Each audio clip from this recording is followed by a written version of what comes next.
بسم اللہ الرحمن الرحیم۔ کیا محرم میں سبز، لال اور کالے رنگ کا کپڑا یا لباس پہن سکتے ہیں یا نہیں؟ دیکھیں، دین اسلام میں غیر قوم کی مشابہت سے منع کیا گیا ہے، یعنی جس طرح دین اسلام میں مرد کو عورت کی مشابہت یا عورت کو مرد کی مشابہت اختیار کرنے سے منع ہے، اسی طرح مسلمان کو کافر کی، گستاخ کی، بد مذہب کی مشابہت سے بھی بچنے کا حکم ہے۔ اسی وجہ سے اعلیٰ حضرت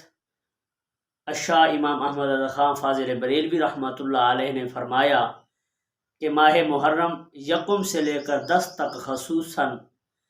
کالے رنگ کا لباس، سبز رنگ کا اور لال رنگ کا لباس نہیں پہننا چاہیے، کیونکہ لال رنگ کا لباس یہ اہل بیت سے دشمنی کرنے والوں کی نشانی ہے، اور سبز رنگ کا لباس تعزیہ کرنے والوں کی ہے،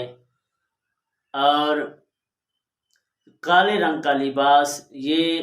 صحابہ کرام سے دشمنی رکھنے والوں کی نشانی ہے۔ تو اس لیے ان 3 رنگ کے کپڑوں سے بچنا چاہیے۔